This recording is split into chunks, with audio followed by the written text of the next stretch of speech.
4 मई 1799 का दिन श्रीरंगपट्टनम का किला धू धू कर जल रहा था। हर तरफ सिर्फ और सिर्फ धुआं, तलवारों की झंकार और गोलियों की डराने वाली आवाजें गूंज रही थीं।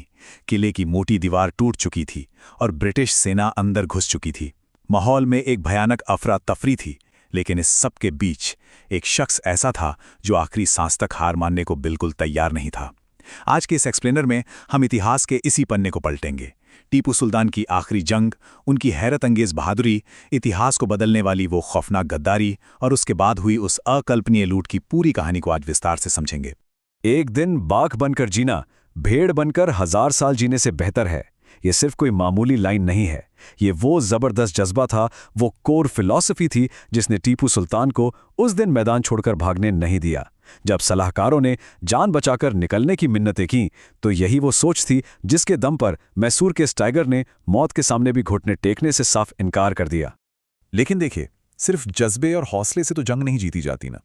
अगर हम युद्ध के मैदान के असली आंकड़ों को देखें तो चुनौती का पहाड़ साफ नजर आता है। एक तरफ टीपू सुल्तान के पास करीब 30,000 सैनिक थे और दूसरी तरफ ब्रिटिश सेना और हैदराबाद के निजाम की एक विशाल संयुक्त फौज खड़ी थी, जिनकी तादाद 46,000 के पार थी। निजाम के 16,000 सैनिकों के जुड़ने से पड़ला अंग्रेजों की तरफ पूरी तरह से झुक गया था। लेकिन सच कहें तो इतनी बड़ी सेना भी शायद किले को इतनी जल्दी नहीं भेद पाती अगर अंदर से कोई बहुत बड़ा धोखा ना हुआ होता। और यहीं से इस कहानी में एक बेहद डार्क और दुखद मोड़ आता है। मीर सादिक, ये नाम इतिहास में गद्दारी का दूसरा नाम बन गया है। ये हार सिर्फ हथियारों या सैनिकों की कमी से नहीं हुई थी, ये एक भयानक अंदरूनी साजिश थी। मीर सादिक टीपू के मंत्रिमंडल का सबसे भरोसेमंद और खास मंत्री हुआ करता था। उसे हर रणनीति पहले से पता होती थी। अंग्रेजों की जीत असल में इसी सोची समझी गद्दारी का नतीजा थी। ये पूरी गद्दारी असल में कैसे रची गई, इसे सुनेंगे तो ये किसी सस्पेंस थ्रिलर से कम नहीं लगेगा। सबसे पहले मीर सादिक ने किले के रक्षकों के बीच सैलरी बंटने की एक झूठी अफवाह फैला दी ताकि लोग अपनी पोस्ट छोड़कर चले जाएं और सुरक्षा कमजोर पड़ जाए। फिर जैसे ही टीपू के सबसे वफादार कमांडर सैयद गफ्फार की तोप के गोले से मौत होती है, किले के अंदर छिपे गद्दार एक सफेद रुमाल हिलाकर अंग्रेजों को सीधा सिग्नल दे देते हैं। नतीजा क्या निकला? सिर्फ 7 मिनट के अंदर, जी हां, मात्र 7 मिनट में ब्रिटिश सेना ने नदी पार कर ली और किले की दीवार में सेंध लगा दी। सिर्फ 7 मिनट में पूरा गेम पलट गया। 4 मई के उस पूरे दिन का एक एक पल किसी टाइम बॉम्ब की तरह टिक टिक कर रहा था। सुबह सुबह टीपू दीवार में हुए छेद का मुआयना करने जाते हैं। दोपहर होते होते उनके ज्योतिषी उन्हें चेतावनी दे देते हैं कि आज का दिन भारी है, जिसके बाद परछाई देखकर कुछ दान पुण्य किया जाता है।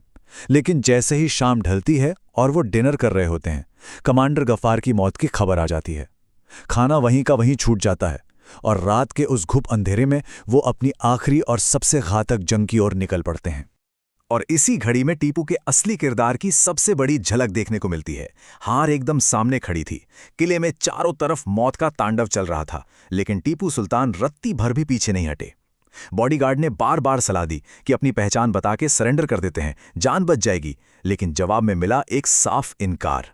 उन्होंने एक आम पैदल सिपाही की तरह आगे बढ़कर आमने सामने की खूंखार लड़ाई लड़ी। उनके आखिरी पल सच में रोंगटे खड़े कर देने वाले थे। वो अंदरूनी किले में ब्रिटिश सैनिकों से पूरी तरह घिर चुके थे, खून से लथपथ थे, बुरी तरह घायल थे, लेकिन हार मानने का तो सवाल ही नहीं था। उसी गिरती पड़ती हालत में जब एक सैनिक ने उनके रत्नों से जड़ी बेल्ट छीनने की कोशिश की तो टीपू ने अपनी तलवार से उस पर जोरदार पलटवार किया। लेकिन ठीक उसी वक्त एक अनजान ब्रिटिश सैनिक ने, जो जानता भी नहीं था कि सामने कौन है, एक आखिरी और जानलेवा वार कर दिया। और इस तरह मैसूर के टाइगर की कहानी हमेशा के लिए खामोश हो गई। जंग खत्म होने के बाद का वो नज़ारा बेहद खौफनाक और दिल दहला देने वाला था। अंग्रेजों को तो पता भी नहीं था कि टीपू मारे जा चुके हैं। लाशों के भारी ढेर और घने अंधेरे के बीच बस मशालों की रोशनी में उन्हें ढूंढा जा रहा था। वो कहाँ मिले? अपनी ही पालकी के नीचे गिरे हुए। शरीर से सारे आभूषण, सारे कीमती सामान लूटे जा चुके थे। बचा था तो बस दाहिने हाथ पर बंधा एक चांदी का ताबीज। उस पर अरबी और फारसी में कुछ लिखा हुआ था और बस इसी एक ताबीज से उनकी अंतिम पहचान हो पाई। अब इस एक्सप्लेनर के दूसरे हिस्से पर आते हैं, चुराई गई विरासत। युद्ध के मैदान के खून से लेकर खजाने की उस अंधी लूट तक, टीपू की मौत के बाद जो हुआ वो सिर्फ एक राज्य का पतन नहीं था, वो एक पूरी सभ्यता और उसकी सदियों पुरानी विरासत की बेशर्म लूट थी। लूटी गई इन कलाकृतियों की लिस्ट देखेंगे तो दिमाग सुन्न रह जाएगा। वो मशहूर टाइगर थ्रोन यानी बाघ का सिंहासन, वो इतना भारी और ठोस सोने से लदा था कि अंग्रेजों को उसे ले जाने के लिए उसके टुकड़े टुकड़े करने पड़े। फिर वो शानदार हुमा पक्षी और वो अजीबोगरीब लकड़ी का मैकेनिकल टाइगर जो आज लंदन के वीएनए म्यूजियम में रखा है। ये खजाना अपनी भव्यता में बिल्कुल अकल्पनीय था। इस हुमा पक्षी की ही बात कर लेते हैं। ये सिर्फ दिखावे की कोई चीज नहीं थी, ये टीपू की ब्रह्मांडीय और ज्योतिषीय मान्यताओं का एक बहुत बड़ा प्रतीक था, जो सिंहासन के छत्र पर बैठा रहता था। ये महज 6 इंच ऊंचा था और इसके पंख 8 इंच फैले हुए थे, लेकिन ये पूरा का पूरा ठोस सोने से बना था। इसका पूरा शरीर, पंख, पूंछ सब कुछ हीरे और पन्ने से इतना ज्यादा जड़ा हुआ था कि सोना तो मुश्किल से ही दिखाई देता था। सच में बेमिसाल कारीगरी। इस लूट की असली कीमत का अंदाजा लगाना है तो 21 करोड़ रुपए के इस आंकड़े पर जरा गौर कीजिए। साल 2015 की बात है। लंदन में एक नीलामी हुई थी। उसमें टीपू सुल्तान की बाघ की मूठ वाली महज एक तलवार की कीमत 21 करोड़ रुपए लगाई गई थी। अगर सिर्फ एक तलवार इतनी कीमती हो सकती है तो जरा सोचिए उस पूरे खजाने का असली मोल क्या रहा होगा, जिसे 1799 में रातों रात लूट लिया गया था। एक और हैरान करने वाला आंकड़ा देखिए, 14.5 करोड़ रुपए। ये कीमत उसी खजाने से निकली एक सोने की अंगूठी की है। लेकिन इसमें सबसे दिलचस्प बात क्या है पता है? इस अंगूठी पर देवनागरी लिपि में भगवान राम का नाम लिखा हुआ था। ये सिर्फ खजाने की कीमत का सबूत नहीं है, बल्कि ये दिखाता है कि उनके उस शाही खजाने में कितनी सांस्कृतिक विविधता मौजूद थी, जिसे अंग्रेजों ने एक झटके में नीलाम कर दिया। आज ये महान खजाना कहाँ है? सच तो ये है कि ये विरासत अब पूरी दुनिया में बिखर चुकी है।